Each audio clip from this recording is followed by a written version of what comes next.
தேவதை கதை கேட்ட போதெல்லாம் நிஜம் என்று நினைக்கவில்லை. நேரில் உன்னையே பார்த்த பின்பு நான் நம்பிவிட்டேன், மறுக்கவில்லை.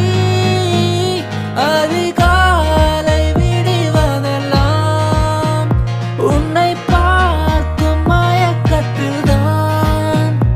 அந்தி மாலை மறைவதெல்லாம் உன்னை பார்த்த கிறுக்கத்தில்தான்.